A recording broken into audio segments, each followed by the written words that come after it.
ജീവിതത്തിൽ ഒന്നുമായി തീരാൻ പറ്റിയില്ലെന്നോർത്ത് സങ്കടപ്പെടുന്നവരാണ് നിങ്ങൾ. എന്നാൽ ഈ വോയിസ് ഒന്ന് കേട്ട് നോക്ക്.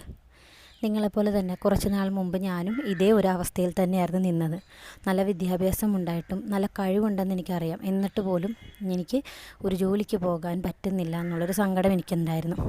അതിൻ്റെ കാരണം വേറൊന്നുമല്ല, എനിക്ക് 3 കുഞ്ഞു കുട്ടികളാണുള്ളത്. അപ്പം ഞാൻ അതിനെപ്പറ്റി മാത്രമല്ല, ഞാൻ എൻ്റെ ഒരു കരിയർ എനിക്ക് ബിൽഡ് ചെയ്തെടുക്കാൻ പറ്റിയില്ല എന്നുള്ളൊരു സങ്കടത്തിലായിരുന്നു. പക്ഷേ ഞാൻ ഈ ഗ്രോത്ത് ചെയ്ത് തുടങ്ങിയപ്പം എനിക്കത് മനസ്സിലായി. കാരണം എന്താണെന്ന് വെച്ച് കഴിഞ്ഞാൽ, ഞാൻ എന്തിനു വേണ്ടിയാണോ ഇപ്പം നിലനിൽപ്പ് ആവശ്യപ്പെടുന്നത്, അതല്ല ഒരു കരിയറിന് വേണ്ടി ഞാൻ ശ്രമിക്കുമ്പോൾ എൻ്റെ കുട്ടികളിലേക്കുള്ള എൻ്റെ പേരൻറ്റിങ് നഷ്ടമാകുകയാണ്. അല്ല, എൻ്റെ കുട്ടികളെ എനിക്ക് നന്നായിട്ട് നോക്കാൻ പറ്റാത്തൊരവസ്ഥ വരികയാണ്.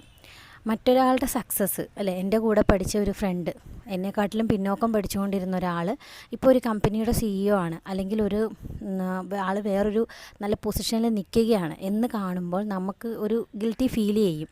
നമുക്കൊന്നും ആയിത്തീരാൻ പറ്റിയില്ലല്ലോ എന്നുള്ളത്. പക്ഷേ നിങ്ങളൊരു കാര്യം ചെയ്യുക, ആ കമ്പാരിസൺ ആദ്യം അവിടെ അങ്ങ് സ്റ്റോപ്പ് ചെയ്യുക. എന്നിട്ട് നിങ്ങളൊന്ന് ചിന്തിക്കുക, ഇന്നലത്തെക്കാട്ടിലും നിങ്ങൾ ഇന്ന് ബെറ്ററാണോ? അത് ചിന്തിക്കുക. പിന്നെ നിങ്ങൾക്ക് ഇപ്പോൾ എന്തെല്ലാം സൗഭാഗ്യങ്ങളാണ് ഉള്ളത്. നമ്മളില്ലാത്തതിനെ പറ്റി ആലോചിച്ച് ഒരിക്കലും സങ്കടപ്പെടേണ്ട. അത് നമ്മൾ നേടിയെടുക്കാൻ ശ്രമിച്ചാൽ മാത്രം മതി. സങ്കടപ്പെടേണ്ട കാര്യമില്ല. ഇന്നലത്തെക്കാട്ടിലും നിങ്ങൾ ഇന്ന് ബെറ്റർ ആണോ എന്നുള്ളത് മാത്രം, കുറച്ചുകൂടെ നിങ്ങൾ വളർന്നിട്ടുണ്ടോ, ഗ്രോത്ത് നിങ്ങളുടെ ലൈഫിൽ ആയിട്ടുണ്ടോ എന്ന് മാത്രം നിങ്ങൾ ചിന്തിച്ച് നോക്കിയാൽ മാത്രം മതിയാകും. മറ്റുള്ളവരെ വെച്ച് കമ്പാരിസൺ ചെയ്യാൻ നിൽക്കരുത്. മറ്റുള്ളവർ സോഷ്യൽ മീഡിയയിൽ അപ്ഡേറ്റ് ചെയ്യുന്ന കാര്യങ്ങൾ മുഴുവൻ കറക്റ്റ് ആകണമെന്നില്ല. അവരുടെ സന്തോഷം മാത്രമാണ് അവർ ഷെയർ ചെയ്ത് തരുന്നത്. അല്ലാതെ ഒരിക്കലും അവരുടെ വീഴ്ചയും തകർച്ചയും ഒന്നും ആരും നമുക്ക് ഷെയർ ചെയ്ത് തരാറില്ല. അതെല്ലാം അവർ മൂടി വെച്ചുകൊണ്ട് അവരുടെ സക്സസ് മാത്രമാണ് അവർ പുറത്തേക്ക് വിടുന്നത്. ചില സമയം ഞാൻ പറഞ്ഞില്ലേ, നമുക്ക് വീട്ടിലെ ജോലികൾ കംപ്ലീറ്റ് ചെയ്യുന്നത് വരെ ഒരു ടാസ്ക്കായിട്ട് നമുക്ക് തോന്നും. അപ്പം നമ്മളെന്താണ്, നമ്മുടെ കുട്ടികൾക്ക് വേണ്ടി, നമ്മളുടെ കുടുംബത്തിന് വേണ്ടി നമ്മൾ പേരൻറ്റിങ് ചെയ്തുകൊണ്ടിരിക്കുകയാണെങ്കിൽ ആ പേരൻറ്റിങ് നിങ്ങൾ നന്നാക്കാനായിട്ട് നോക്കുക. അല്ലാതെ നിങ്ങൾ അതവിടെ ഇട്ടേച്ച് അടുത്തൊരു കാര്യത്തിന് പോകുമ്പോൾ അതും നിങ്ങൾക്ക് ഈ പേരൻറ്റിങ് നിങ്ങൾക്ക് ചെയ്യാൻ പറ്റിയില്ലല്ലോ എന്നുള്ളൊരു വിഷമവും നിങ്ങൾക്കുണ്ടാകും. ചിലപ്പോൾ കരിയർ നിങ്ങൾക്ക് കിട്ടിയില്ലെങ്കിൽ ആ ഒരു വിഷമവും നിങ്ങൾക്കുണ്ടാകും.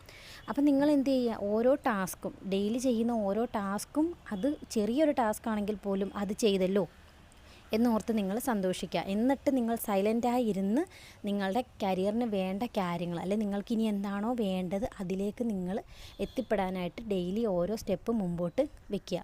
അപ്പം വീഡിയോ ഇഷ്ടമായിട്ടുണ്ടെങ്കിൽ നമ്മുടെ ചാനൽ സബ്സ്ക്രൈബ് ചെയ്യണം. ഇതുപോലുള്ള മോട്ടിവേഷണൽ വീഡിയോസിന് വേണ്ടി നിങ്ങൾ ഷെയർ ചെയ്യണം, സപ്പോർട്ട് ചെയ്യണം, സബ്സ്ക്രൈബ് ചെയ്യണം. താങ്ക്